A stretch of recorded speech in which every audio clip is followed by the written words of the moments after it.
प्यारे बच्चों नमस्कार, स्वागत है आपका हमारे YouTube चैनल पे। बच्चों जो आज की क्लास होने वाली है वो बहुपद यानी जो 10th क्लास का चैप्टर बहुपद है उसका पार्ट 4 होने वाला है बेटा। ठीक है, आज की क्लास में बच्चों मैं आपको बताऊंगा कि जो बहुपद के जो शून्यंक होते हैं और उसके जो बहुपद के गुणांक होते हैं उनके बीच में क्या संबंध है। ठीक है बेटा, इससे पहले मैंने 3 क्लासेस ली थी बेटा। उसके अंदर मैंने आपको बहुपद को परिभाषित करा था, बहुपद की टाइप बताई थी। उसके अंदर आपको बहुपद के बारे में बताया था कितने प्रकार के बहुपद होते हैं, चाहे वो घातों के आधार पे हों, ठीक है, जैसे द्विघाती बहुपद, त्रिघाती बहुपद, अचर बहुपद वगैरह। ठीक है, और फिर या फिर वो पदों के आधार पे हो, यानी एक पदी या द्विपदी या तीन पदी बहुपद हो। ठीक है, उसके नेक्स्ट क्लासेस में मैंने आपको बेटा ये भी बताया था बहुपद के शून्य अंक क्या होते हैं, बहुपद का किसी अचर संख्या पे मान क्या होता है वगैरह वगैरह। अगर आपने वो वीडियो नहीं देखी है तो मैंने डिस्क्रिप्शन में लिंक दे दिया है, आप उनको जाके देख सकते हैं। ठीक है, तो चलिए अपनी वीडियो को स्टार्ट करते हैं और देखते हैं कि किसी बहुपद के शून्यंक और उसके गुणांकों के बीच में क्या संबंध होता है। ठीक है, तो बच्चों आपको एक मैं रैखिक बहुपद के बारे में बता देता हूँ। ठीक है, पहले हम रैखिक बहुपद से स्टार्ट कर देते हैं। रैखिक बहुपद, तो आपको बच्चों रैखिक बहुपद का व्यापक रूप तो पता होगा।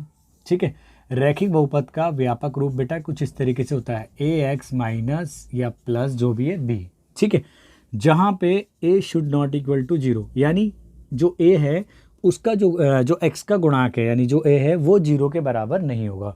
कंडीशन ये है कि अगर वो जीरो के बराबर हो गया यानी शून्य हो गया ए, तो ये वाला पद क्या हो जाएगा, फिनिश हो जाएगा यानी ख़त्म हो जाएगा, और जिससे हमारे पास में बी बचेगा। और बी क्या है, सिर्फ एक अचर है, यानी ये बहुपद क्या बन जाएगा, अचर बहुपद बन जाएगा।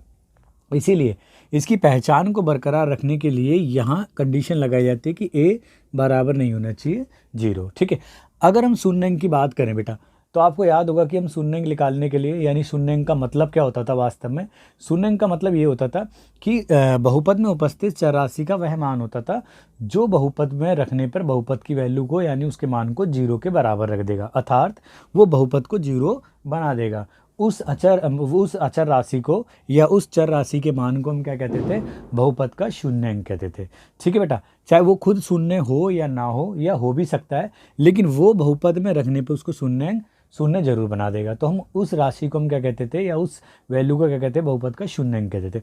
अगर हमें शून्यंक निकालना है तो चलो शून्य अंक के लिए बेटा हम क्या लिखते थे, शून्य अंक के लिए। ठीक है, शून्य अंक के लिए हम उस बहुपद को क्या कर देते थे, शून्य के बराबर रख देते थे। ठीक है, तो मान लेते हैं इस बहुपद को शून्य के बराबर रखा, तो इसके सामने ये वैल्यू है, तो इसका मतलब ये भी क्या होगा, शून्य के बराबर होगा बेटा। ठीक है, अगर हमें x का मान निकालना बेटा, बाकी सारी राशियों को पक्षांतर के नियम के अनुसार आप उधर भेज सकते हो, और ये आपका आ गया। ठीक है, ये मान आ गया। अगर आप देखोगे कि ये शून्य अंक है, ठीक है, ये शून्य अंक है, आप इसमें इसको चेक करके देख सकते हो कि अगर हम इसकी जगह रख दें x की जगह माइनस बी बाई ए, तो आप यहाँ देखो a और इधर भी x है, तो माइनस बी बाई ए और प्लस आपका b हो गया। ठीक है बेटा, ये a से a आपका कैंसिल हो गया, तो ये बचेगा बेटा आपका b प्लस माइनस बी। ठीक है, यानी एक बार प्लस में और एक बार माइनस में, ऑब्वियसली वो जीरो हो गया, यानी x बराबर माइनस बी बट्टे में a क्या है, हम कह सकते हैं अतः x बराबर माइनस बी बट्टे में a बहुपद, हमारा जो ये बहुपद है ना बेटा fx का शून्य अंक है। ठीक है, शून्य अंक है ना, क्योंकि इसने इसको शून्य बना दिया। लेकिन मेरे को शून्य अंक बताने के बारे में ज़रूरत नहीं है बेटा। ठीक है, मैं यहाँ पे बताना चाह रहा हूँ कि ये देखो जो b था, ये b एक अचर राशि थी, है ना, ये अचर राशि है, और जो a है ना यहाँ रखा हुआ है वो x का गुणांक है। ठीक है, या हम b को अचर राशि बोल सकते हैं, या अगर इसमें चर राशि x है तो x की घात जीरो का ये गुणांक है। तो यानी ये शून्य अंक हुआ और इसके गुणांकों के बीच में ही संबंध दिखा रहा है। ठीक है, तो ये रैखिक बहुपद के लिए ऐसा था। क्या मेरा क्वेश्चन है कि ये सारी चीज़ें हमारी द्विघाती और त्रिघाती बहुपद के लिए भी ऐसी है? बिल्कुल ऑब्वियसली ऐसी बात है। ठीक है, यानी किसी द्विघाती बहुपद के शून्यंक और उसके जो त्रिघाती बहुपद होते हैं उनके शून्यंकों के बीच में भी कुछ इस प्रकार के संबंध होते हैं। ठीक है, तो चलिए अब उसको उन संबंधों के बारे में स्टडी करते हैं, आप इसको नोट कर सकते हो। ठीक है, तो मैं मेन हमारा फोकस रहेगा द्विघाती और त्रिघाती के ऊपर। ठीक है, क्योंकि एग्जाम में उन्हीं के ऊपर बेस्ड क्वेश्चन आते हैं। ठीक है, और बहुत पूछे जाते हैं बेटा। ठीक है, ठीक है, तो चलिए बेटा इसको नोट कीजिए। ठीक है, तो अगर हमें त्रिघाती या द्विघाती बहुपदों के बीच में संबंध को पता करना है, तो चलिए हम किसी द्विघाती बहुपद को लेते हैं। ठीक है ना, और उसके शून्य अंक निकालने के बाद उनके बीच में संबंधों को देखते हैं किस तरीके से आते हैं। ठीक है, तो चलिए बेटा हम ये कर देते हैं। ठीक है, एक द्विघाती बहुपद ले लेता हूँ। ठीक है, तो द्विघाती बहुपद के लिए बात करते हैं बेटा, द्विघाती बहुपद कंसिडर कर लेते बेटा, बहुपद। ठीक है बेटा, तो मान लेते हैं बेटा, माना, ठीक है, fx equal to 2x² minus 8x plus 6 एक द्विघाती बहुपद है। ठीक है बेटा, ये एक द्विघाती बहुपद है। ठीक है, तो चलिए इसके शून्यंक निकालते हैं। शून्यंक के निकालने के लिए आपको पता है इसको मतलब हमें क्या गुणनखंड करने पड़ेंगे, और गुणनखंड करने का तरीका ये होता है मध्य पद को तोड़कर। तो चलिए मध्य पद को विभक्त करके या तोड़कर हम इसके गुणनखंड करते हैं। ठीक है ना, मध्य पद को तोड़कर या विभक्त करके लिख सकते बेटा, विभक्त करके। ठीक है, करके, ठीक है, करके विधि द्वारा गुणनखंड करते हैं बेटा। चलो इसके, ठीक है, तो देखते हैं गुणनखंड कौन से। ठीक है, तो सबसे पहले तो मैं इसके, ये हमारे पास में बेटा fx equal to 2x² minus 8x plus 6 है। ठीक है, तो व्यापक रूप क्या होता है बेटा, जो इसका द्विघाती बहुपद का व्यापक रूप होता है उससे तुलना करेंगे। व्यापक रूप क्या होता है इसका, fx इक्वल टू आपका होता है ax² plus bx plus c होता है। ठीक है बेटा, तो अगर हम तुलना करें x² का गुणांक यहाँ पे कितना है, 2 है, यानी a की वैल्यू आपकी 2 है, और x का गुणांक जो b होता है वो क्या है बेटा यहाँ पे -8 है, और जो अचर राशि है यानी जो c है वो 6 है। तो हम अगर मध्य पद को बेटा तोड़ना होता था तो हम क्या करते थे, हम पहले करते थे a की मल्टीप्लाई c से। तो a क्या है बेटा यहाँ पे हम देखेंगे 2 है। ठीक है बेटा, और c क्या है बेटा हमारा 6 है। ठीक है, तो उसकी मल्टीप्लाई 6 से करेंगे तो 12 आ गया। अब 12 के आप कर सकते हैं यहाँ पे साइड में गुणनखंड, तो 2 6 12 और 2 3 6 और ये 3 एकम 3 हो गया आपका। ठीक है, तो अब हमें क्या लाना है बेटा, फोकस करना है हमारे को इस 8 के ऊपर, यानी इसमें से ऐसे दो हमें गुणनखंड चुनने हैं कि जिनको जोड़ने घटाने पे हमारा 8x आ जाए, और गुणा करने पे तो 12 आना ही है। ठीक है, क्योंकि 12 की गुणनखंड है। तो चलिए इसको मैं इस तरीके से लिख सकता हूँ बेटा, आप देखो इसको, तो हम लिख सकते हैं इसे 2x² माइनस 8x को लिख सकते हैं बेटा, देखो 2 3 6 और 6 और 2 8 हो गए, यानी 6x और माइनस का 2x और ये प्लस का 6 अपनी जगह ऐसे रहा। ठीक है, अच्छा ये कैसे करे बेटा, मैंने हमें इसी में से, इसी गुणनखंड में से कुछ ना कुछ क्या निकालने, 2 ही शून्य मतलब 2 ही ऐसे शब्द वो निकालने हमें नंबर, जो गुणा करने पे तो वही आएंगे 12, लेकिन जोड़ने घटाने पे हमारा जो भी है वो बीच का पद आ जाएगा। ठीक है, अब यहाँ पे सबसे पहले बेटा आपको रखना है कि जैसे मैंने 3 2 6 यानी 3 दूनी 6 रखा, तो हमें इसका साइन देख के तो ये पहला पद रख सकते हैं बड़ा वाला। ठीक है, बाकी प्लस आएगा या माइनस आएगा ये डिपेंड करता है हमें इस वैल्यू को लाना है। अगर मैं यहाँ प्लस लिख देता तो 6 में से 2 जाते तो माइनस का 4 बचता, तो हमें लाना था 8, इसलिए मैंने यहाँ पे तो माइनस था ही और यहाँ पे भी माइनस लगा दिया। अब क्या करते थे बेटा, याद करो कि हम क्या करते थे, शुरू के 2 पदों में से कॉमन निकालते थे। ठीक है, कॉमन निकालने का मतलब डिवाइड करना ही होता है, तो 2x इसमें से कॉमन निकालेंगे तो 2x, तो यहाँ बचेगा डिवाइड करने पे सिर्फ हमारा x बचेगा और 2 3 6 बचेगा। अगर यहाँ से भी हम -2 निकालें बेटा तो माइनस साइन निकालने से अंदर के साइन बदल जाएंगे, तो 2 को डिवाइड करेंगे तो सिर्फ x बचेगा और 2 3 6 हो गया। ठीक है, अगर ये चीज़ें आपकी बिल्कुल करेक्ट आ रही है तो आप गुणनखंड सही कर रहे हो। ठीक है, तो चलिए यहाँ पे थोड़ा सा हम यूज़ कर लेते बेटा इसको, तो हमारा बहुपद आ गया बेटा fx इक्वल टू, ये देखिएगा आप यहाँ से 2x माइनस 2 एक ही ब्रैकेट में यूज़ कर सकते हैं, 2x माइनस 2 और x माइनस आपका कितना आ गया 3 आ गया। ठीक है, अब आपको याद होगा शून्य अंकों के लिए हम क्या करते थे, शून्य अंक के लिए तो हमें क्या करना होता है बेटा, उस बहुपद को 0 के बराबर रखना होता है। तो इसका मतलब क्या करेंगे हम, 2x माइनस 2 ब्रैकेट और ये x माइनस 3 ब्रैकेट, ये भी 0। अब इसका मतलब है या तो ये वाला पद 0 होगा या ये वाला 0 होगा, तो दोनों को हम क्या करेंगे 0 के बराबर रख के देख लेते। ठीक है, तो यहाँ से आपका आ जाएगा पक्षांतर करने पे x बराबर 1 आ जाएगा। ठीक है, और यहाँ से आ जाएगा बेटा आपका x इक्वल टू 3 आ जाएगा। ठीक है बेटा यहाँ तक। तो अतः शून्य अंक क्या आ गए, अतः शून्य अंक आ गए, शून्य अंक x बराबर 1 व x बराबर 3 है। ठीक है, माना मैंने बेटा इनको जो यूनानी या ग्रीक लेटर्स हैं उनसे डिनोट कर देता हूँ। माना कि जो अल्फ़ा पहला शून्य अंक है उसको 1 ले लिया, और जो दूसरा शून्य अंक है बीटा उसको हमने 3 कंसीडर कर लिया। ठीक है, ये अल्फ़ा बीटा जो क्या है, ग्रीक सिंबल है, यानी ये ग्रीक के चिन्ह हैं। ठीक है, तो मैं आप ये ऐसा नहीं है कि मैंने अल्फ़ा पहले वाले उसको शून्य अंक को दिखाया, आप हो सकता है इसको भी आप अल्फ़ा दिखा सकते हो। आप किसी में से भी एक को अल्फ़ा दिखा दो और बीटा, इसको अल्फ़ा कहा जाता है और इसको भी बीटा कहा जाता है। ठीक है, ये यूनानी या ग्रीक चिन्ह होते हैं। ठीक है, अब बात करते हैं इनके मूलों के या शून्य अंकों के योग की बेटा। ठीक है, तो हम बात करते हैं शून्य अंकों का योग। देखो बेटा, शून्य अंकों का योगफल। ठीक है, योग की बात करते हैं, यानी अल्फ़ा प्लस बीटा की बात करते हैं बेटा। ठीक है, तो ये आएगा बेटा आपका अल्फ़ा हमने क्या माना बेटा 1, तो आपका ये 1 आ गया, प्लस बीटा कितना है 3 है, तो ये आ गया बेटा आपका 1 और 3 4 आ गया।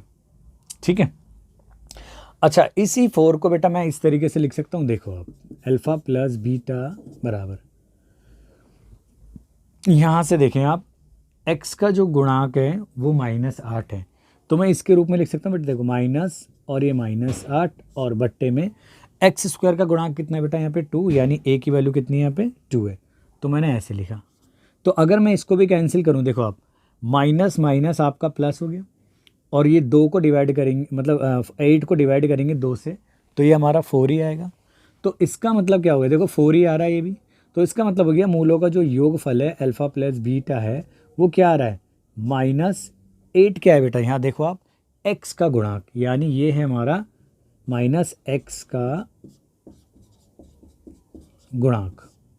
ठीक है, और बट्टे में किसका गुणांक आ रहा है बेटा 2 किसका गुणांक है यहाँ देखें तो आप एक्स स्क्वायर का, बट्टे में एक्स स्क्वायर का गुणांक आ रहा है, तो ये एक संबंध निकल के आ रहा है बेटा। ठीक है, अब हम उसकी बात कर लें तो योग के बाद हो गया। अब शून्य अंकों का गुणनफल की भी बात कर लेते हैं बेटा। गुणनफल की अगर बात करें हम, तो अल्फ़ा इंटू बीटा, अगर आप देखोगे बेटा अल्फ़ा हमने क्या निकाला है, यहाँ से देखो आप, अल्फ़ा इक्वल टू 1 है और बीटा इक्वल टू आपका 3 है, तो ये आ गया बेटा आपका 1 इंटू 3, यानी ये आ गया 3। अगर मेरे को गुणांकों के रूप में लिखना हो तो बेटा कैसे लिखेंगे इसे, तो आप देखो इसे, अल्फ़ा बीटा यानी 1 इंटू 3 है, तो ये आ रहा है बेटा, यहाँ देखो, यहाँ क्या है जो अचर पद है, यानी जो c है, यानी इसको लिख सकते हैं हम c बट्टे में, और जो हमारा एक्स स्क्वायर का गुणांक है, यानी जो सबसे बड़ी घात जिसकी है उसका गुणांक हमेशा नीचे आ रहा है, जैसे यहाँ पे भी आया तो ये 2 हो गया, तो इसका मतलब क्या होगा, अल्फ़ा और बीटा जो हो गया, देखो इसको कैंसिल करूँगा तो वापस हमारा 3 आ जाएगा, तो अल्फ़ा बीटा का मतलब क्या हो गया, ये हो गया, ऊपर आ गया हमारा अचर पद आ गया बेटा आपका, और नीचे तो आ गया आपका वापस एक्स स्क्वायर का गुणांक, है ना। तो आप ये चीज़ को नोट कर सकते हो। ठीक है, ये सभी व्यापक रूप से भी हर किसी द्विघाती बहुपद के लिए ऐसा संबंध अप्लीकेबल है। ठीक है, यानी जो मूलों का योगफल है वो क्या होता है, x का गुणांक बट्टे में एक्स स्क्वायर का गुणांक होता है, और जबकि मूलों का जो गुणनफल है वो होता है ऊपर अचर पद और नीचे एक्स स्क्वायर का ही गुणांक आ रहा है। देखो यहाँ पे भी एक्स स्क्वायर का गुणांक आया बेटा, और इधर भी एक्स स्क्वायर का गुणांक आया। ठीक है, लेकिन कंडीशन कैसी चल रही है कि योग में हम देखो नीचे एक्स स्क्वायर यूज हो गया, अब एक्स स्क्वायर से छोटा अगला क्या होता है हमारा एक्स होता है, तो ऊपर तो आ रहा है हमारा एक्स आ रहा है, ठीक है, और नीचे एक्स स्क्वायर सबसे बड़ा जो घात है उसका गुणांक आ रहा है। ठीक है, अगले केस में देखो, अब हमने एक्स तो यूज़ कर लिया, एक्स का गुणांक, अगला एक्स से छोटा होता है अचर पद, तो ऊपर अचर पद आ रहा है, और फिर नीचे तो जो सबसे बड़ी घात है यानी 2 है एक्स की घात, उसका जो गुणांक है वो आ रहा है। ठीक है, और एक साइन को आप ऑब्जर्व करो कि पहले साइन माइनस फिर प्लस, अगर ये त्रिघाती बहुपद के लिए होता ना बेटा, तो पहले माइनस होता फिर प्लस फिर माइनस, ये आएगा, मैं आपको बता रहा हूँ क्यों आएगा, ये रीजन अपना आपको ऑब्वियसली नज़र आ रहा है। ठीक है, ये अपना आप में ही सिद्ध नज़र आ रहा है कि भाई हमने इसको कैसे कन्वर्ट करा, इस चार को हमने माइनस और इस तरीके से, तो ये जर्नल फॉर्म बन गई, यानी कि व्यापक रूप बन गया है कि मेरे को पता था कि योगफल 4 आ रहा है, तो मैंने इसको गुणांकों के रूप में कैसे बदला, ठीक है। तो मैंने इसको इस तरीके से लिखा था, यानी ऊपर आ गया x का गुणक और नीचे x स्क्वायर का गुणक आ गया। ऐसे ही हमारा गुणनफल में आ गया बेटा, ऊपर अचर पद आ रहा है और नीचे x स्क्वायर का गुणक आ रहा है। तो ये हर किसी के, अगर आपके पास में किसी भी तरह का अगर द्विघाती बहुपद है, उसके लिए ये संबंध हमेशा सही सिद्ध रहेगा, ठीक है। तो चलिए इस संबंध को याद करने के लिए हम व्यापक रूप को भी लिख लेते हैं और उसको एक फॉर्मूला बना के लिख देते हैं और फिर उसके ऊपर हम क्वेश्चन करेंगे। आप इतने इसको बेटा नोट करो आप इसे, ठीक है। बड़ा काम का टॉपिक है और एग्जाम से बेटा इस टॉपिक के ऊपर क्वेश्चन आते ही हैं, ठीक है। तो आप इसको हल्के में तो ना लें बिल्कुल, और थोड़ा सा करें, बस इस पर लर्निंग स्टार्ट कर दें इसको, ठीक है। चलेगा, आप नोट करो इसे।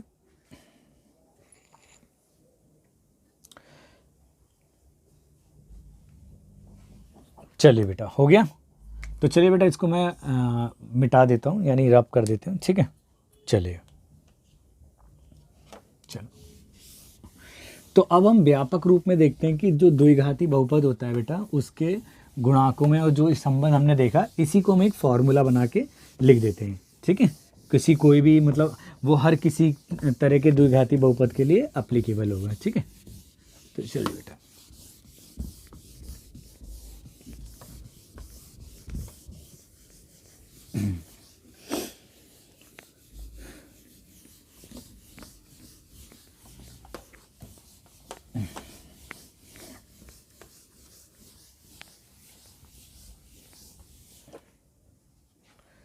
चलिए बेटा,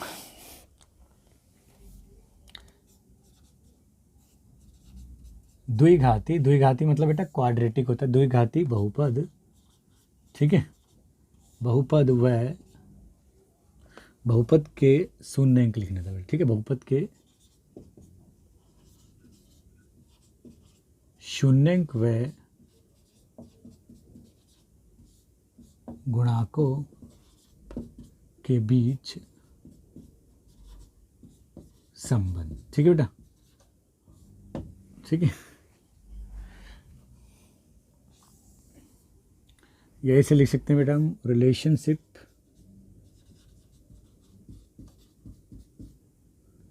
ठीक है ना, रिलेशनशिप, ठीक है, बिटवीन को शॉर्ट में लिख देता हूँ, ठीक है,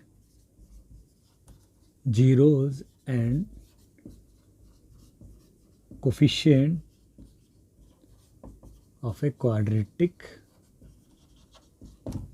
पॉलिनोमियल, ठीक है। बहुपद को पॉलिनोमियल कहते हैं ना, ठीक है। तो उसके जीरो यानी शून्यंक और गुणाकों के बीच में संबंध है, ठीक है। तो माना बेटा, ठीक है, माना f equal to a x square plus आपका बी एक्स प्लस सी, ठीक है। इसको मार्कर को चेंज कर लेते हैं थोड़ा, ठीक है, जहाँ a बराबर नहीं होगा जीरो, ठीक है ना। मान लेते हैं ये एक द्विघाती बहुपद है, द्विघाती बहुपद है, ठीक है बेटा। माना, ठीक है, x इक्वल टू अल्फा व x इक्वल टू बीटा, इसके दो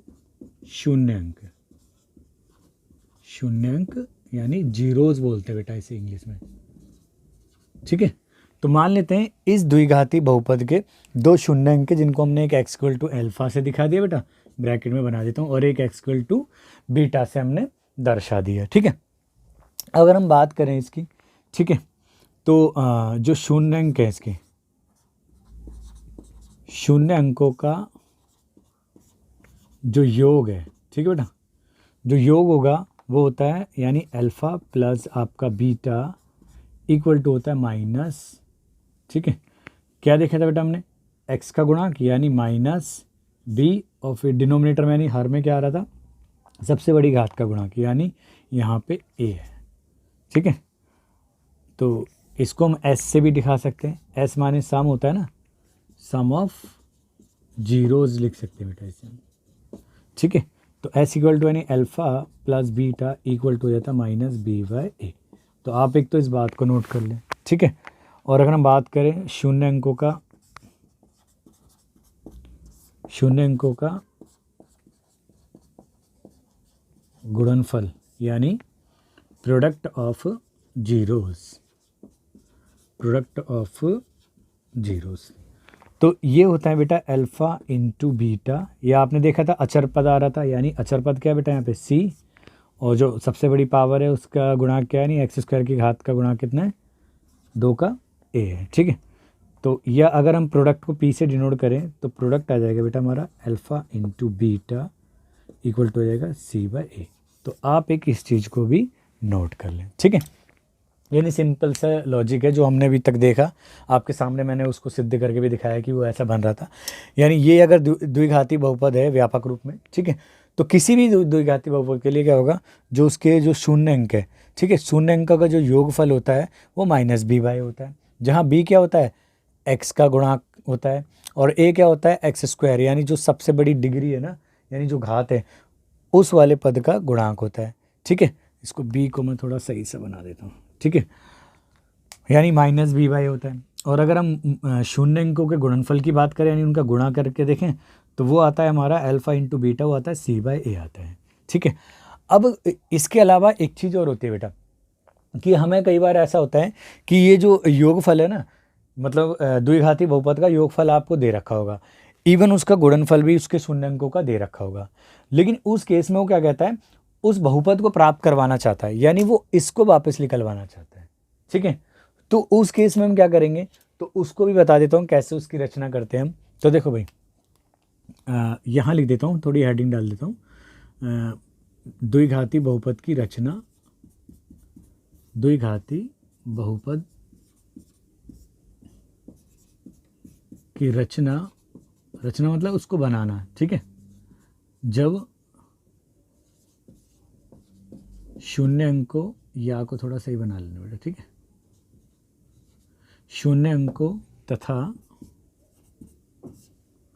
शून्य अंकों का योग व गुणनफल दिया हो। ठीक है बेटा, गुणनफल दिया हो, यानी उस केस में हमें क्या निकालना है बेटा, यानी जब हमें किसी द्विघाती बहुपद के शून्य अंकों का योग व गुणनफल दिया हो, तब उस बहुपद की हम रचना कैसे करेंगे, उस द्विघाती, ये द्विघाती ही पढ़ा रहा हूँ बेटा अभी मैं। ठीक है, तो देखो मान लेते हैं,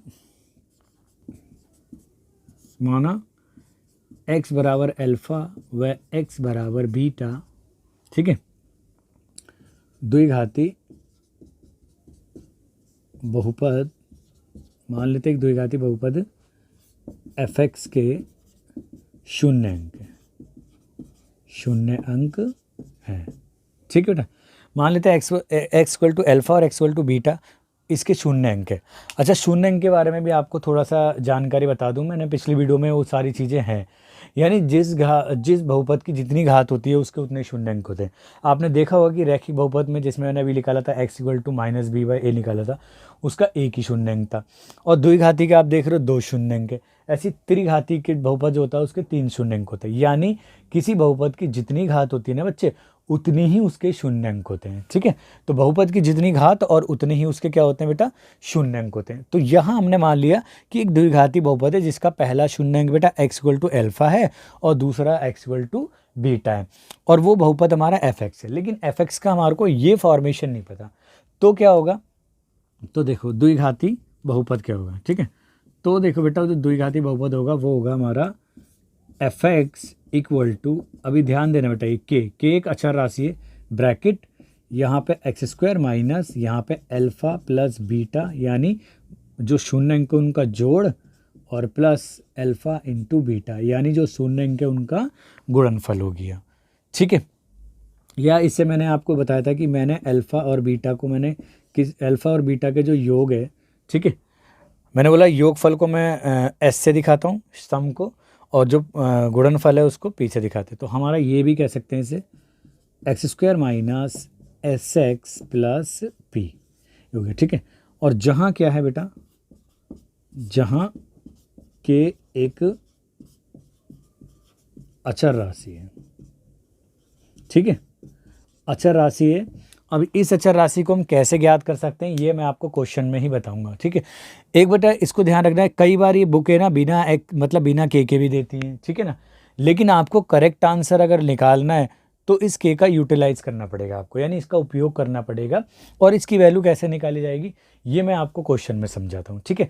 अभी आप ये समझो कि के कुछ ना कुछ चीज़ है, यानी यहाँ पे कुछ वास्तविक संख्या है और इसकी वैल्यू निकालना बहुत आसान है। आप इसको कोई थोड़ा हैवी लोड मत समझे अपने ऊपर की बहुत ज़्यादा बड़ी चीज़ है, ठीक है। आपको इसको निकालना भी आपको मैं बड़ी ईजी तरीके से बता दूंगा, ठीक है।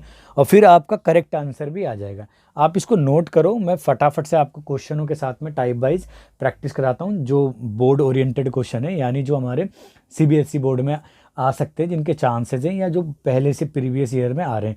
आप इसको नोट करो, मैं टाइप वाइज क्वेश्चन कराता हूँ बेटा, ठीक है। चलिए बेटा नोट करो आप।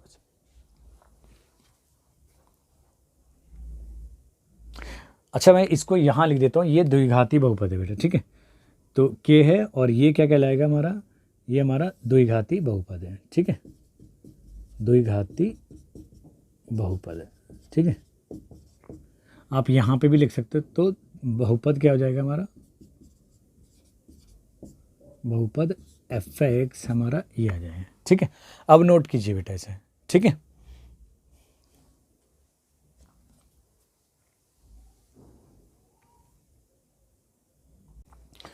चलिए बच्चों, जो क्वेश्चन की फर्स्ट टाइप है वो है, देखिए आप, द्विघाती बहुपद के शून्यंक व गुणांकों के बीच संबंध की जांच। जांच या जांच की सत्यता को मतलब जांच करना मतलब, ठीक है। इस तरह के क्वेश्चन में बेटा क्या करना होता है, इस टाइप के जो क्वेश्चन है उसमें क्या कहेगा, आपको एक द्विघाती बहुपद दे देगा, ठीक है। और द्विघाती बहुपद के सबसे पहले हम शून्यंक निकालेंगे। अब शून्यंक के बाद में जो हमने अभी संबंध पढ़ा था ना, यानी जो द्विघाती बहुपद के शून्यंक का जो योग होता है वो -b/a होता है और जो शून्यंकों का गुणनफल होता है वो c/a होता है। यानी हमें इस संबंध की सत्यता की जांच करनी है। अब सत्यता की जांच करने का मतलब क्या हो गया बेटा, इसका मतलब आपका ये हो गया कि हमें क्या करना है कि हम नॉर्मल तरीके से शून्यंक निकालेंगे और उसके जैसे जैसे चीज़ों को जोड़ा जाता है, जैसे नंबरों को जोड़ा जाता है, उस तरीके से शून्यंकों को जोड़ेंगे और उसका गुणनफल निकालेंगे। तो देखेंगे कि जोड़ने में वही आ रहा है और फिर हम ठीक है ना, जो आंसर आ रहा है, और फिर हम उस सूत्र का यूज़ करेंगे जो हमने पढ़ा है कि योगफल यानी alpha plus beta equal to -b/r है। अगर दोनों से यानी जो हमने संबंध स्थापित करें उनके बीच गुणांकों और शून्यंकों के बीच में जो संबंध स्थापित करें उससे, उस सूत्र के द्वारा, और जो व्यापक रूप में हम नॉर्मल तरीके से निकालेंगे, दोनों से अगर सेम आंसर आता है तो हमारे पास में उसकी मतलब सत्यता की जांच हो जाएगी, ठीक है। चलो क्वेश्चन से समझाता हूँ। जैसे ये क्वेश्चन है एनसीईआरटी बुक का, ये द्विघाती बहुपद x² + 7x + 10 के शून्यंक ज्ञात कीजिए और शून्यंक तथा गुणांकों के बीच के संबंध की सत्यता की जांच कीजिए। यानी हमें इसके शून्य अंक भी निकालने और जो गुणांक और उनके जो गुणांकों और जो शून्य अंक होते हैं उनके बीच में जो संबंध होता है उसकी सत्यता की जांच भी करनी है। तो चलिए बेटा कैसे करेंगे, सॉल्यूशन को देखते हैं, इसके हल को, ठीक है। मैं सॉल्यूशन ही लिख देता हूँ, ठीक है। तो कैसे करेंगे, तो देखो सबसे पहले तो बेटा मैं मान लेता हूँ इसको, माना, क्योंकि देखो सिंपल दे रखा है, हम पता है f(x) या g(x) की फॉर्म में लिखते हैं। तो यहाँ चर राशि x है, तो मान लेते हैं हम जो द्विघाती बहुपद है वो x = कितना है बेटा, x² है आपका, 7x है और ये आपका 10 है, ठीक है। अगर हम इसकी तुलना करें f(x) बराबर, यही तो व्यापक रूप होता है, ax² + bx आपका प्लस c होता है, से तुलना करें, चलो से तुलना करने पर, ठीक है बच्चों। अगर हम इसकी तुलना करें इससे, तो आप देखोगे x² का गुणांक, जिसके गुणांक में कुछ नहीं होता बेटा, यद मतलब दिखता नहीं है, आपको पता है 1 हर किसी के मल्टीप्लाई में होता है, तो आगे प्लस का साइन है तो प्लस का 1 और मल्टीप्लाई में माइनस का साइन है तो माइनस का 1। तो ये आ गया आपका, यहाँ पे a आ गया आपका प्लस का 1 हो गया, ठीक है बेटा। और b आ गया, यानी x का गुणांक क्या हो गया, यानी जो b होता है वो आ गया 7 आ गया, और जो अचर संख्या है वो 10 आ गई। अब मैंने आपको बताया था कि पहले a की गुणा c से करेंगे, यानी 1 की गुणा 10 से करेंगे तो ये 10 आ गया। फिर इसके बाद में बेटा हमें उसी के फैक्टर करने जो गुणनफल आया है, तो 2 से करेंगे 5 और 5 एकम 5, यानी अब हमें मध्य पद को तोड़ना है कि 7 भी आ जाए और इन दोनों फैक्टरों का यूज़ करना है। तो देखो बेटा सिंपल से 2 ही है, 5 और 2 7 ही होता है आपका। तो हम यहाँ लिख सकते हैं बेटा इससे, देखो f(x) = यानी x², अब मध्य पद को तोड़ दिया मैंने बेटा, पहले बड़ी राशि को लिखते हैं 5x और प्लस का 2x, माइनस का लिख नहीं सकते क्योंकि 5 में से 2 जाएगा तो 3 बचेगा। जब दोनों चीज़ें जुड़ेंगी तभी 10 वो आएगा, 7 आएगा, और ये 10 आपका एज इट इज़। तो मैंने बताया था शुरू के 2 पदों में से कॉमन निकालते हैं और बाद के 2 पदों में से। तो आप देखिए बेटा क्या आ जाएगा, ये x कॉमन निकालने, तो ये x ये आ जाएगा आपका 5 आ जाएगा, प्लस यहाँ से 2 कॉमन निकालें बेटा, तो ये आ जाएगा आपका फिर 5 आ जाएगा। तो ये दोनों चीज़ एक जैसा आ रही है, इसका मतलब आप सही दिशा में जा रहे हैं। ठीक है, तो x प्लस 5 कॉमन बाहर निकाला और एक ब्रैकेट में इन दोनों को चिन्ह समेत रख दिया। ठीक है, अब मैंने आपको बताया शून्य अंक के लिए क्या करते हैं बेटा, शून्य अंक के लिए हम क्या करते हैं, उस बहुपद को शून्य के बराबर रख देते हैं, क्योंकि शून्य अंक बेटा वही होते हैं जो उसको क्या बना दें, शून्य बना दे बहुपद को। तो चलिए हमने इस बहुपद को 0 के बराबर रखा, इसका मतलब इसकी जो वैल्यू है वो भी क्या होनी चाहिए, यानी ये होगा बेटा आपका। ठीक है, तो यहाँ यूज़ कर लेते हैं। ठीक है, इसका मतलब ये होगा बेटा कि जो x प्लस आपका कितना है 5 है और x प्लस 2 है, यानी x प्लस 5 और x प्लस आपका 2 ये 0 के बराबर होना चाहिए। ठीक है, अब आप देखो कि एक एक करके यहाँ ये वाला जो पद है वो 0 होगा या ये वाला पद होगा वो 0 होगा। तो यहाँ से आ गया आपका 5, तो चलिए इसी को भी पहला रूट है तो मैं अल्फ़ा मान लेता हूँ, और यहाँ से आ जाएगा बेटा आपका x = माइनस का 2 पक्षांतर करने पे, और ये आपका हम दूसरा रूट यानी शून्यंक मान लेते हैं। ठीक है, बीटा लिख देता हूँ मैं ऐसे। ठीक है, ठीक है, अब हम नॉर्मल तरीके से योग करेंगे और फिर हम इन गुणांकों के तरीके से करेंगे। अगर दोनों का सेम आता है आंसर तो हमारे सत्यता की जांच हो जाएगी। ठीक है, तो देखो बेटा शून्य अंकों का योग, शून्य अंकों का योग, तो योग बेटा नॉर्मल तरीके से निकालें, यानी अल्फ़ा प्लस आपका बीटा निकालें। तो आप बताओ अल्फ़ा कितना है, यहाँ देखो आप 5 आया, यानी आपका माइनस का 5 और फिर प्लस करना माइनस का 2, तो पता है माइनस माइनस ये भी माइनस हो जाएगा और ये भी माइनस, तो माइनस माइनस प्लस हो जाएगा। लेकिन हम परंतु अगर हम फॉर्मूले से बात करें, जो मूलों का जो योगफल होता है वो होता है -b/a होता है। चलिए देखते हैं इससे भी आंसर सेम आता है। अच्छा b क्या है बेटा यहाँ, यानी जो x का गुणांक है वो 7 है, यानी ऊपर आ गया बेटा -7 और बटे में क्या आ गया बेटा आपका a कितना हमारा 1 है, यानी ये आ गया आपका बच्चे वापिस 7 आ गया। तो देखो दोनों से सेम आंसर आ रहा है ना बेटा, यही चीज़ आपको नोट करनी है। ठीक है, ये देखो ये हमने नॉर्मल तरीके से जोड़ के निकाला, लेकिन ये हमने गुणांकों का प्रयोग करके निकाला, तो दोनों से सेम आंसर आ रहा है ना, सेम योग आ रहा है। तो यही सत्यता की जांच होगी है कि हम ये फॉर्मूला मतलब सही है, यानी ये हमने जो गुणांकों के बीच में संबंध रखा है ये सही है। ठीक है, चलो अब गुणनफल के लिए भी देख लेते हैं। तो मैं नेक्स्ट हेडिंग बना देता हूँ बेटा, शून्य अंकों का गुणनफल, है ना। अब आप देखिएगा गुणनफल में भी क्या ऐसा ही हो रहा है, यानी अल्फ़ा इंटू बीटा। आप पहले नॉर्मल तरीके से निकालो, अल्फ़ा कितना बेटा हमारा -5 और बीटा आपका -2, तो 5 दूनी आपका 10 हो गया, वो भी प्लस का, क्योंकि माइनस माइनस क्या हो गया प्लस हो गया। अब हम उस फॉर्मूले से निकालते हैं जो संबंध से, तो परंतु करके लिख देता हूँ बेटा ताकि ध्यान रहे। ठीक है, तो अल्फ़ा बीटा ये भी तो होता है c/a होता है। अब आप c देखो यहाँ पे क्या है, c कितना है, यानी जो अचर पद है वो है 10 और a आपका पता ही है आपको कितना है 1 है, तो ये फिर वही आ गया, यानी दोनों से सेम आंसर आ रहा है, अतः सत्यापित हुआ। ठीक है, सत्यापित हुआ। ठीक बेटा, इजी था, आप आसान तरीके से इसको कर सकते हैं, कुछ काम नहीं करना आपको। कोई भी द्विघाती बहुपद दिया जाएगा आपको, उसके आप शून्य अंक निकालो मध्य पद को विभक्त करके, उन शून्य अंकों को आप अल्फ़ा बीटा नाम जो भी दे दो, आप आपकी मर्जी है, इसे अल्फ़ा दे रहे हो या उसे अल्फ़ा नाम दे रहे हो, या इसे बीटा या उसे बीटा, आपकी मर्जी। ठीक है, उसके बाद में क्या करोगे आप नॉर्मल तरीके से मूलों का यानी जो शून्य अंक उनका जोड़ निकालो। ठीक है, और फिर निकालो संबंध से, तो दोनों से सेम आंसर आ रहा है, इसका मतलब सत्यता की जांच है। वही तुम आप गुणनफल के लिए काम कर लो तो वही है। ठीक है, तो अगर सेम आ रहा है आंसर तो इसका मतलब सत्यता की जांच हो रही है। क्लियर है, तो चलिए बेटा आप इसको नोट कीजिए, मैं आपको नेक्स्ट क्वेश्चन कराता हूँ। ठीक है, चलिए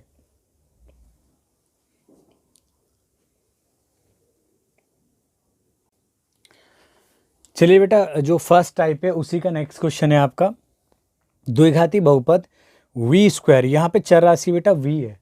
ठीक है ना, v² प्लस 4√3 v - 15 के शून्य अंक याद कीजिए और शून्य अंकों तथा गुणांकों के बीच के संबंध की सत्यता की जांच कीजिए। ठीक है, तो ये क्वेश्चन काफ़ी अच्छा भी है, रूट वाले क्वेश्चनों से अधिकतर बच्चे थोड़ा सा परहेज ही करते हैं, तो इसलिए मैंने रूट वाला क्वेश्चन जानबूझ के यूज़ करा है। ठीक है, तो चलिए इस क्वेश्चन को भी करते हैं बेटा, वैसे ही करते हैं। अब यहाँ पे बेटा चर राशि क्या है, यहाँ चर राशि क्या है, v है।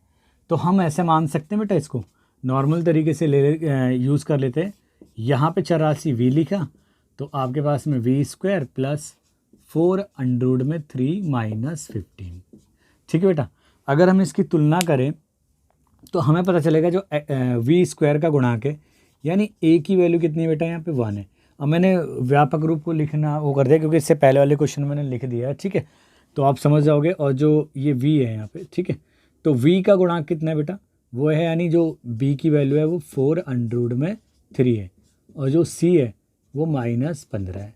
मैंने आपको बताया था कि अगर हमें गुणनखंड करने हैं तो a गुणा c करते हैं, यानी a आपका 1 है और जो c है बेटा वो 15 है, तो यानी -15 ही आ गया। तो यहाँ साइड में जाके हम 15 के फैक्टर कर लेते हैं। ठीक है ना भाई, साइन से कोई फ़र्क नहीं पड़ता, हमें मेन नंबर से फैक्टर करना है। तो ये 3 से फैक्टर करें, 3 5 जाएगा बेटा, 5 1 जाएगा। अब हमें इन दोनों ही फैक्टरों का यूज़ करके बीच वाली टर्म बनानी है, यानी 4√3v बनानी है।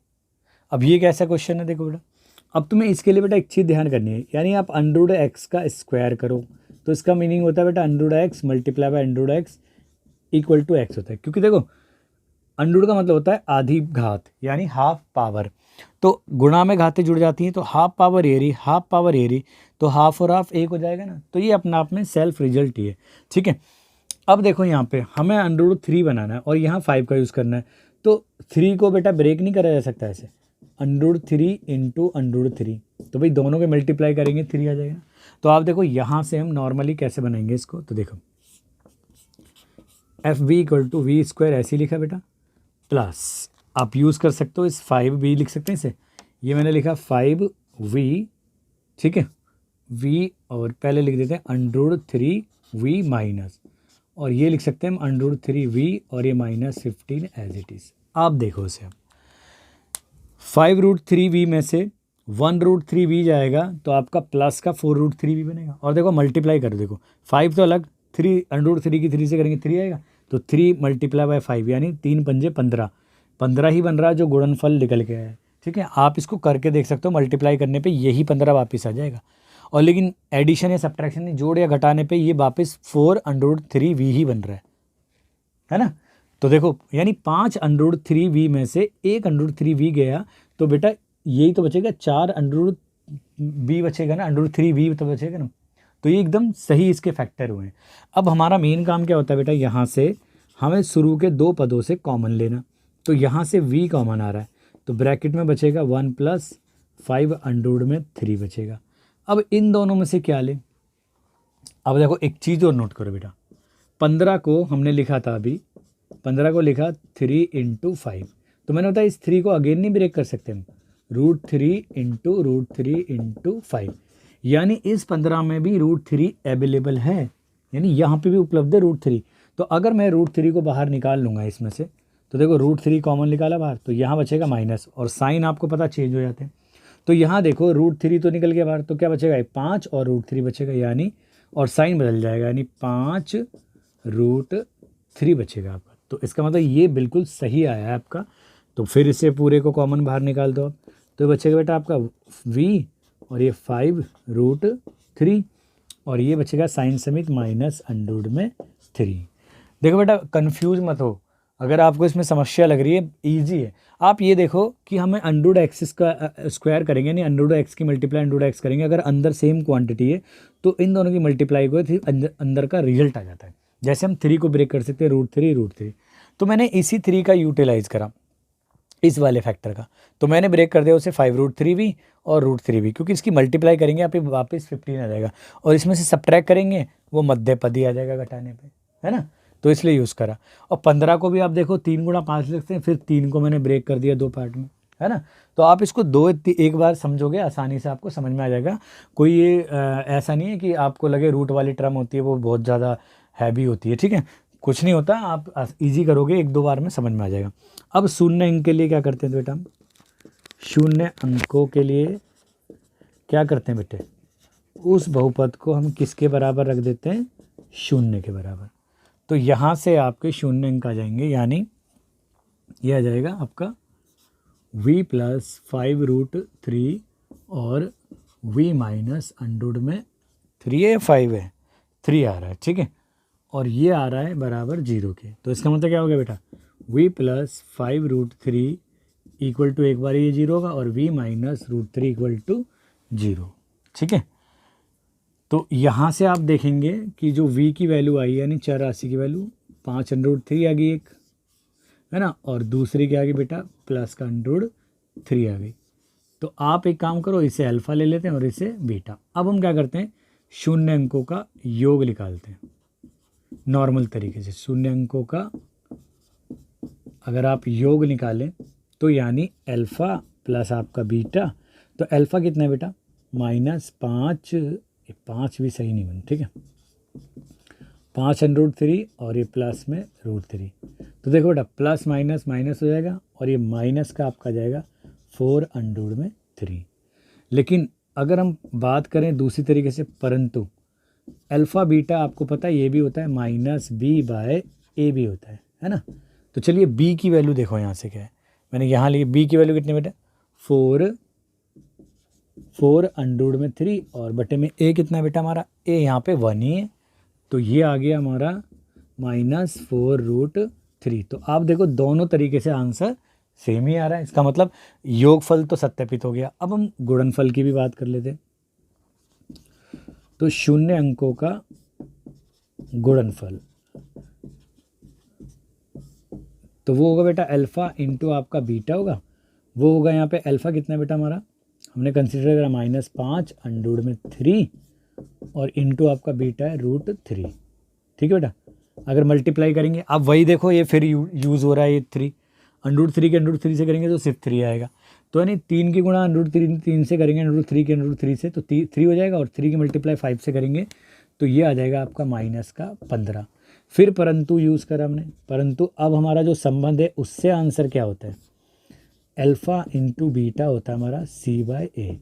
तो आप देखो c क्या है यहाँ पे -15, तो माइनस का आपका 15 है, ठीक है, ये देखो। और a कितना बेटा हमारा 1 है, यानी बट्टे में 1 आ गया तो वापस -15। तो फिर देखो आंसर सेम आ रहा है, तो हम लिख सकते हैं अतः सत्यापित हुआ, ठीक है बेटा। तो इजी था, रूट को देख के आपको घबराना नहीं है, आपको सोचना है कि भाई सिंपल तरीके से हो जाता है, बस हमें ब्रेक करना उसको आना चाहिए, ठीक है। तो आप नोट करो बेटा इसको, क्वेश्चन को, काफ़ी अच्छा क्वेश्चन था और इम्पॉर्टेंट भी है, एग्जाम ओरिएंटेड क्वेश्चन है, ठीक है। तो इसे नोट करो, फिर मैं आपको नेक्स्ट टाइप कराता हूँ, ठीक है। चलिए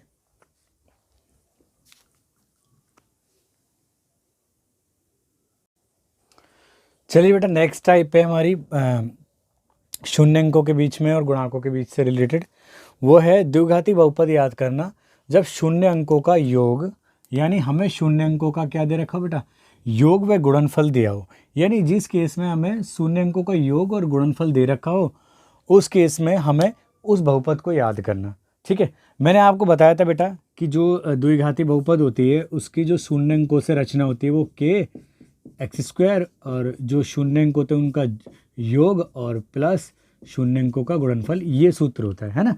तो इस सूत्र के द्वारा हम उस बहुपद को ज्ञात कर सकते हैं, यानी हमें योगफल मिल जाए और गुणनफल मिल जाए, ठीक है। तो चलिए आते हैं और इसका यूज़ करते हैं, ठीक है। चलिए बेटा पहला केस है, अब देखो क्वेश्चन है पहले केस के अंदर कि एक द्विघातीय बहुपद याद करना है, ठीक है बेटा, जिसके शून्य अंकों का योग, आप देखो बेटा डायरेक्ट ये जो संख्या है ना, ये पहली संख्या योग है, आप इसे पहला शून्य अंक और इसे दूसरे शून्य अंक ना समझे, इसमें बोला है शून्य अंकों के योग तथा गुणनफल क्रमशः दी गई संख्या है, यानी जो पहली संख्या दी गई है वो योग दिया हुआ है और दूसरी संख्या दिया बेटा वो क्या दिया हुआ है, गुणनफल दिया हुआ है। तो चलिए बेटा इसको क्वेश्चन को करते हैं, कैसे करते हैं देखिए, चलो सॉल्यूशन देखते हैं इसका, ठीक है बेटा। तो हमारे पास में पहला को देख लेते हैं बेटा, हमारे पास क्या है बेटा, हमारे पास है यानी जो मूलों का योगफल है यानी शून्य अंकों का जो जोड़ है वो 1/4 है, ठीक है, और शून्य अंकों का जो गुणनफल है पहले केस में वो -1 है, तो हमें पता है बेटा, हम जानते हैं द्विघाती बहुपद क्या होता है बेटा। द्विघाती आपका जो बहुपद होता है वो होता है fx इक्वल टू आपका होता है k ब्रैकेट एक्स स्क्वायर और ये माइनस के साइन में मूलों का जोड़ यानी शून्यंकों का जोड़ और प्लस में शून्यंकों का गुणनफल। तो चलिए बेटा योगफल कितना है उसको सब्स्टिट्यूट करते हैं और आप यहाँ पे k की वैल्यू निकालना भी सीख जाओगे। तो मैंने वहाँ पे आपको बताया नहीं था कि k की वैल्यू कैसे निकालते हैं। तो देखिए बेटा योगफल कितना लिखना है, 1/4 1/4 ही है ना बेटा पहले केस में, 1/4 ये x अपनी जगह। और गुणनफल कितना लिखना है बेटा, -1 यानी -1 और ये ब्रैकेट क्लोज। ठीक है, अब देखो बेटा, अब देखो x इसके नीचे कुछ नहीं है, 1 मान लेंगे और इसके नीचे भी 1, तो 4 एलसीएम लेंगे तो 4 और ये हो जाएगा आपका x² गुणा हो जाएगा और ये माइनस का x बचा और ये प्लस माइनस आपका -4 हो जाएगा। ठीक है, और बट्टे में क्या आ जाएगा बेटा, हमने क्या एलसीएम लिया 4। ठीक है, अब क्या करना है बेटा, यहाँ देखो k की वैल्यू कैसे निकालनी है। ठीक है, जो भी k है, k तो है ही हमारे यहाँ, जो भी इसके हर में है k और जो भी हर में लिखा हुआ एलसीएम है उसको पूरे को 1 के बराबर लिख दो, तो k की वैल्यू आ गई आपकी 4। तो बस हमने इस पूरे वाले पद को 1 मान लिया, तो fx बराबर क्या बन जाएगा बेटा, देखो यहाँ से लेकर अगर आप यहाँ इसकी पूरे की बात करोगे ना, k बट्टे में 4 को मैंने 1 माना है, यहाँ से देख लेना आप।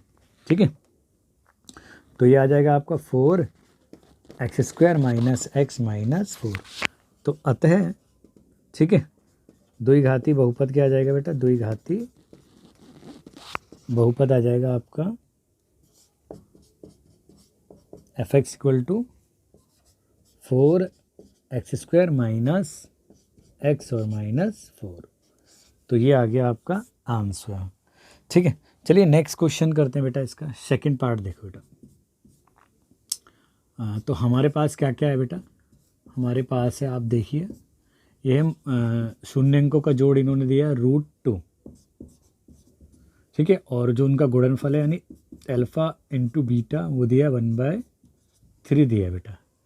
ठीक है, तो हम जानते हैं द्विघाती जो बहुपद होता है, द्विघाती बहुपद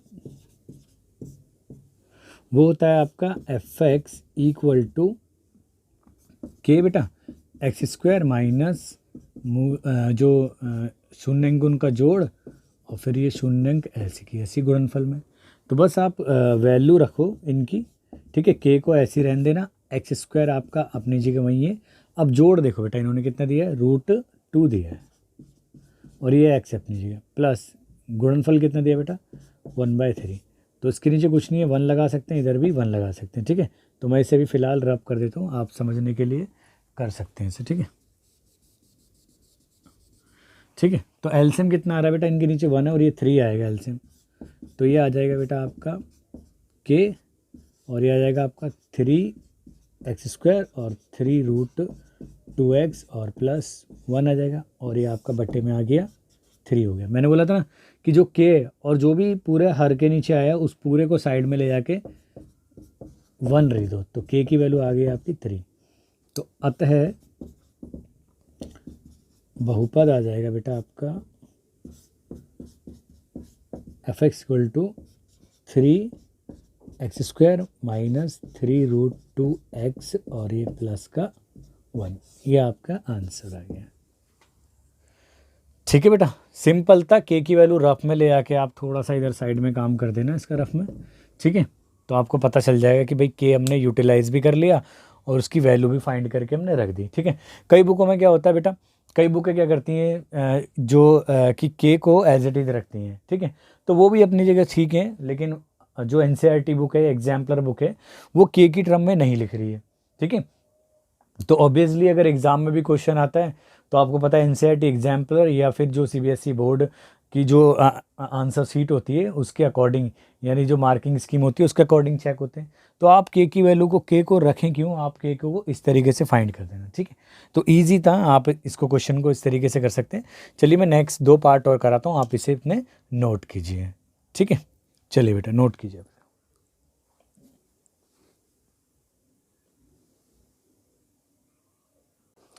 चलिए बेटा, जो नेक्स्ट 2 क्वेश्चन बचे हुए हैं उनको भी हम सॉल्व कर लेते हैं, ठीक है। तो थर्ड क्वेश्चन है, देखो आप, ठीक है। थर्ड क्वेश्चन है कि हमारे पास क्या क्या गिवन है बेटा, देखते हैं हमारे पास क्या क्या है बेटा। जो योगफल है शून्य अंकों का, यानी अल्फ़ा प्लस आपका बीटा दिया हुआ है -1/4, और जो शून्य अंकों का गुणनफल है बेटा अल्फ़ा इंटू बीटा, वो प्लस का 1/4 दिया है, ठीक है। तो हम जानते हैं बेटा, यहाँ देखिए, ठीक है, हम जानते हैं जो द्विघाती बहुपद होता है, द्विघाती बहुपद, ठीक है। तो आपका जो द्विघाती बहुपद होता है उसका सूत्र क्या होता है बेटा, आपको मैंने बताया था कि fx इक्वल टू के एक्स स्क्वायर और alpha plus beta into x और प्लस अल्फ़ा इंटू बीटा। बस आप इसकी वैल्यूज़ को रखते जाओ। fx इक्वल टू ये आपका के ऐसी रहा और ये एक्स स्क्वायर ऐसी रहा, अल्फ़ा प्लस बीटा की वैल्यू बेटा -1/4, तो यहाँ लिखेंगे -1/4 और ये ब्रैकेट क्लोज x, और अल्फ़ा प्लस बीटा की वैल्यू कितनी बेटा, प्लस का 1/4 आ गया, ठीक है। अब देखो इसके नीचे भी 1/4 है, इसके नीचे 4 है, इसके नीचे 1 है, तो एलसीएम क्या आ जाएगा बेटा,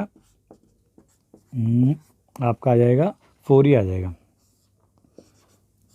तो 4 ले लेते हैं एलसीएम, तो इसके डिनोमिनेटर में यानी हर में कुछ नहीं है, तो ये मल्टीप्लाई हो जाएगा 4, तो 4 एक्स स्क्वायर। अब देखो बेटा माइनस माइनस आपका प्लस हो गया और ये +1 आ जाएगा, ठीक है। मैंने बताते हैं साइड में जाके क्या करो, के यानी ऊपर तो के लिखो और नीचे जो पूरे बट्टे के नीचे जो आ रहा है उसको यहाँ लिखो और इसको 1 लिख दो, तो के इक्वल टू आ जाएगा आपका 4 आ जाएगा, ठीक है। तो अब हटा दो उसे, अतः द्विघाती बहुपद आपका आ जाएगा fx इक्वल टू आपका आ जाएगा, यह आ जाएगा आपका 4, साफ तरीके से लिख देते बेटा ऐसे, 4 एक्स स्क्वायर और ये प्लस का आपका x और प्लस का 1 आ जाएगा, ठीक है। इसको थोड़ा सा सही बना देता हूँ यहाँ पे, ठीक है। तो हमारा द्विघाती बहुपद आ गया बेटा, हमारा ये है 4x स्क्वायर प्लस का x और प्लस का ही 1 आ गया, ठीक है। चलिए दूसरे क्वेश्चन को भी करते हैं बेटा, ठीक है। यहाँ इतना स्पेस बना लेते हैं, ठीक है। तो देखिए बेटा हमारे पास में क्या है, यानी फोर्थ क्वेश्चन में, यानी हमारे पास है बेटा जोड़ कितना दिया है, योग शून्य अंकों का अल्फ़ा प्लस बीटा दिया इन्होंने -3 और 2√5 दिया है ना, और अल्फ़ा इंटू बीटा यानी मूलों का जो, यानी शून्य अंकों का जो गुणनफल है वो ये रहा। अब बस में हम जानते हैं, लिख रहा हूँ बेटा मैं, ठीक है।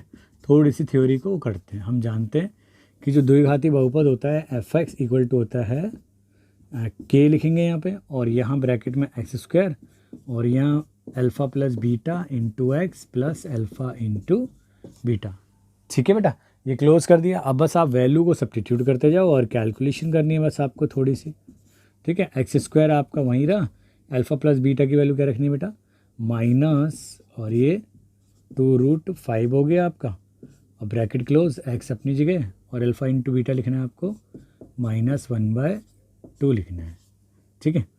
तो चलो बेटा एलसीएम लेते हैं। अब यहाँ देखो एलसीएम आएगा 2√5 और 2 इधर भी और इधर कुछ नहीं तो 1 ले लेते हैं, तो एलसीएम तो आ गया बेटा आपका 2√5, तो यहाँ तो 1 है तो ये सारा मल्टीप्लाई चला जाएगा इसका, तो ये आ जाएगा आपका अंडर में एक्स स्क्वायर, ठीक है। और ये हो जाएगा माइनस माइनस आपका प्लस हो जाएगा और ये आ जाएगा 3x आ जाएगा। अब ये प्लस माइनस माइनस, लेकिन इसके नीचे बेटा 2 तो है, तो सिर्फ क्या चला जाएगा, अंडर में 5 चला जाएगा, ठीक है, मल्टीप्लाई में। तो अब यहाँ साइड में ले जाके ये हो गया आपका, यहाँ लिख देता हूँ मैं। तो देखो के क्या लेना है बेटा हमारे को, के और बट्टे में क्या है आपका ये 2√5 को 1 ले लिया, तो के इक्वल टू क्या जाएगा वह 2√5 आ जाएगा, ठीक है। तो ये साइड का काम है। तो कैलकुलेशन में अतः क्या आ जाएगा, अतः fx बराबर आ गया आपका 2√5 एक्स स्क्वायर प्लस आपका 3x और माइनस का 5, ठीक है। तो ये ही आपका द्विघाती बहुपद है। ठीक है, यानी 2√5 x square plus 3x minus under में 5। ठीक है बेटा, तो आप नोट करो, अच्छा क्वेश्चन था। ठीक है, कैलकुलेशन ही थी, बाकी कुछ नहीं है, आपको सिंपल कैलकुलेशन करने आनी चाहिए, बाकी क्वेश्चन इजीली हो जाएगा। ठीक है, तो आप इसे नोट कीजिए बेटा इसे। ठीक है, चलिए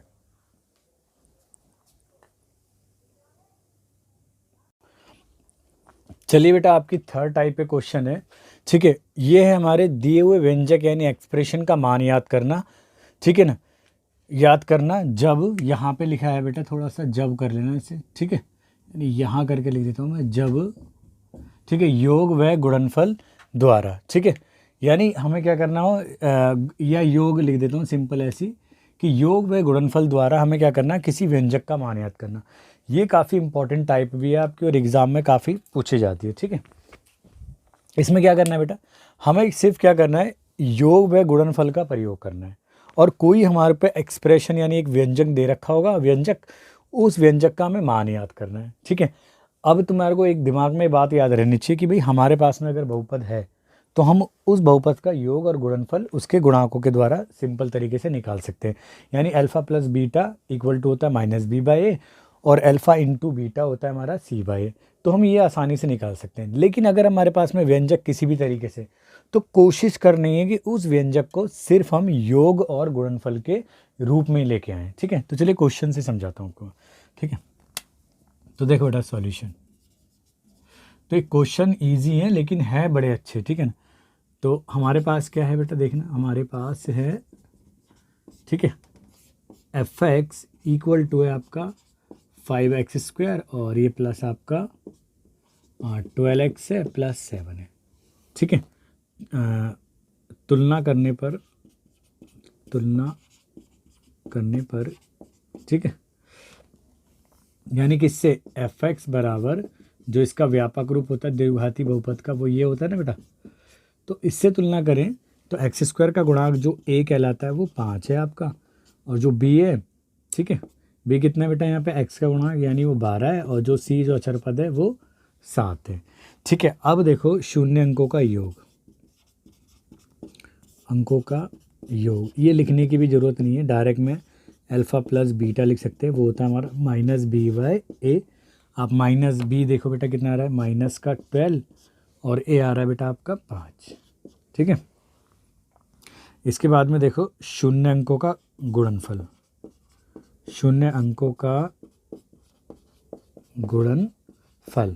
तो गुणनफल होता है बेटा अल्फ़ा इंटू बीटा, ये आपका होता है सी बाई ए, यानी ये आ गया बेटा आपका अल्फ़ा इंटू बीटा, सी कितना बेटा यहाँ पे 7, और ए आपका 5 है। ठीक है, अब हमें व्यंजक की बात करनी है, तो हमें व्यंजक कौन सा दिया हुआ है बेटा, एक्सप्रेशन दिए 1/में अल्फ़ा और 1/में बीटा का वैल्यू फाइंड करनी है हमें। ठीक है, तो मैंने आपको बताया था कि अभी ये हमारी फॉर्मल रूप में ना तो हमें अल्फ़ा प्लस बीटा नज़र आ रहा डायरेक्ट, और ना तो अल्फ़ा गुणा बीटा नज़र आ रहा। तो अगर हम इनका एलसीएम ले लें, इक्वल का साइन लगा देते हैं बेटा आगे, तो अगर हम अल्फ़ा और बीटा एलसीएम ले लें तो यहाँ जाएगा आपका बीटा, और यहाँ चला जाएगा आपका अल्फ़ा। तो इसको अरेंज करके लिखें तो अल्फ़ा प्लस बीटा, और बट्टे में आ गया आपका अल्फ़ा इंटू बीटा। अब देखो ऊपर तो योग आ गया, और नीचे क्या आ गया बेटा, गुणनफल आ गया। तो हम सिंपल तरीके से क्या लिख सकते हैं बेटा इसको, तो ये आ गया मूलों का जो शून्य अंकों का योग कितना निकाला हमने, -12/5, और जो शून्य अंकों का गुणनफल निकाला बेटा वो 7/5 है, 7/5। तो 5 से 5 कैंसिल हो गया, तो -12 में आपका आ गया 7। अतः हम लिख सकते हैं कि 1 में अल्फ़ा आपका 1 में बीटा की जो वैल्यू आई है -12/7 आई है। ठीक है बेटा, चलिए नोट कीजिए बेटा इसको, फिर मैं आपको नेक्स्ट क्वेश्चन कराता हूँ। चलिए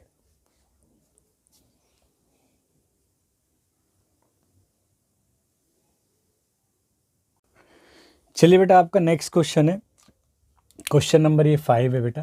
ठीक है, तो ये कहता है यदि अल्फ़ा व बीटा शून्य अंक के द्विघाती बहुपद इसके, ठीक है ना, यानी x square minus 7x plus 12 के, तो हमें इस व्यंजक का मान याद करना है। ठीक है बेटा, तो वही कॉन्सेप्ट वही है अपना।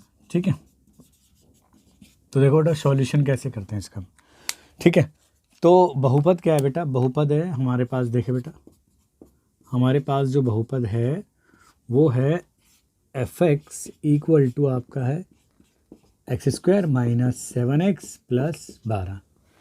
तो एफ एक्स जो व्यापक रूप होता है वो ए एक्स स्क्वायर प्लस आपका बी एक्स प्लस सी से तुलना करने पर,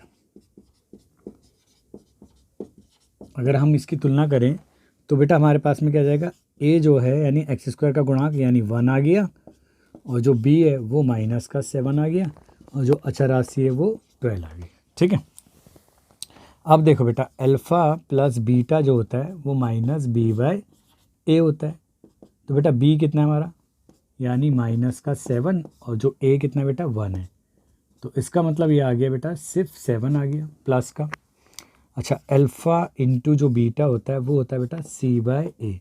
तो सी कितना है बेटा हमारा 12, और ए कितना 1, तो ये प्लस का इतने आ गया, ठीक है।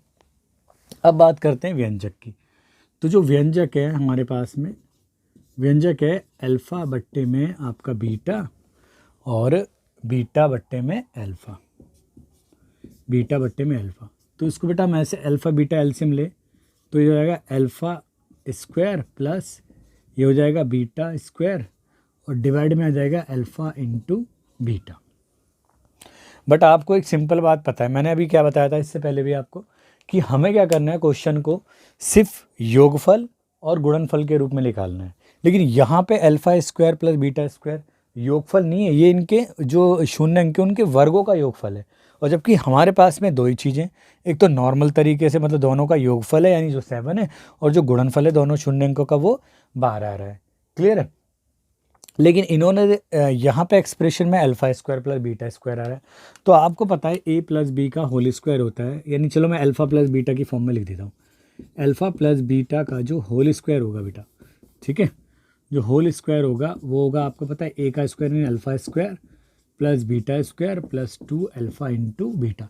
तो बस इसकी वैल्यू को आप निकाल लें तो alpha square plus beta square की जो वैल्यू आ गई बेटा वो आ जाएगी, इसको पक्षांतर करेंगे तो आ जाएगा अल्फ़ा प्लस आपका बीटा का होल स्क्वायर और माइनस 2 अल्फ़ा बीटा, ठीक है, ये आ जाएगा। तो इसका मतलब जो इस व्यंजक की जो वैल्यू है, ठीक है, यहाँ लिख देता हूँ मैं, तो alpha square plus beta square की जगह लिख सकते हैं अल्फ़ा प्लस बीटा का वर्ग माइनस 2 अल्फ़ा बीटा, और बट्टे में आपका आ गया अल्फ़ा इंटू बीटा। अब आप वैल्यू रख सकते हो। अब देखो योगफल कितना बेटा 7, तो आप यहाँ पे रख दो 7 का स्क्वायर माइनस 2 इंटू गुणनफल देखिएगा बेटा कितना दिया हुआ है अल्फ़ा इंटू बीटा 12, और बट्टे में 12 ही आ जाएगा। तो आप देखेंगे 7 का स्क्वायर हो गया 49 हो गया आपका माइनस, ठीक है, और 12 दूनी आपका हो गया 24 हो गया, ठीक है, और बट्टे में आपका आ जाएगा 12, ठीक है। अब आप इसमें से सब्ट्रैक्ट करो, 9 में से 4 गए, यहाँ लिख देता हूँ बेटा शॉर्ट में इधर, ठीक है। तो ये आ जाएगा बेटा आपका 9 में से 4 गए तो ये बचेगा आपका 5, और 4 में से 2 गए तो ये बचेगा आपका 2, और बट्टे में आ जाएगा आपका 12, ठीक है। तो ये वैल्यू आ गई बेटा आपकी, ठीक है। अल्फ़ा बीटा की वैल्यू कितनी आ गई आपकी 12 ही है ना, देख लो आप इसको ढंग से, ठीक है, 12 यानी 12 बाई ए यानी 12 ही है, ठीक है। तो ये 25 बटे में 12 आ गई, तो हम अतः लिख सकते हैं बेटा, यानी हमने किस एक्सप्रेशन की वैल्यू निकाली है, अल्फ़ा बट्टे में बीटा प्लस बीटा बट्टे में अल्फ़ा, और इसकी वैल्यू आ गई आपकी 25 बट्टे में 12, यही आंसर है, ठीक है। तो बेटा काफ़ी इंपॉर्टेंट क्वेश्चन है, ठीक है। अगर सब्जेक्टिव क्वेश्चन होता है, सब्जेक्टिव एग्ज़ाम होता है तो इस तरह के क्वेश्चन ज़रूर आते हैं। लेकिन ये ज़रूरी है कि अगर ऑब्जेक्टिव एग्ज़ाम हो रहा है तो उसमें भी इस तरह की जो इन्हें कहते हैं इंग्लिश में सिमेट्रिक एक्सप्रेशन कहते हैं, यानी हिंदी में मैंने व्यंजक ही बोल दिया, इस तरीके के व्यंजकों के वैल्यू निकालने के लिए आ जाती है। यदि हम क्या करें, किसी बहुपद हमारे पास में दे रखा हो तो हम उसका शून्य अंक आसानी से निकाल सकते हैं, और शून्य अंक की तो है ज़रूरत भी नहीं है, हमें क्या है सिर्फ शून्य अंकों का योगफल चाहिए। जो हमें गुणांकों के जो बहुपद के गुणांक और शून्य अंकों के बीच में संबंध होता है वो हमें डायरेक्ट पता है। तो वही alpha plus beta minus B by A सूत्र का यूज़ करा, और अल्फ़ा इंटू बीटा वो सी बाई होता है। तो इसका प्रयोग करके और पूरी जो भी व्यंजक है उसको हमें सिर्फ योग और गुणनफल में बदल देना है। और बस लास्ट में उसमें वैल्यू रख दो, तो जो भी आएगी उस व्यंजक की वैल्यू आएगी। ठीक है, तो आई होप आपको समझ में आएगा, आप इसको नोट उतारें और फिर चलिए मिलते हैं नेक्स्ट क्लास में नए कॉन्सेप्ट के साथ में। जब तक के लिए धन्यवाद and thanks for watching this video.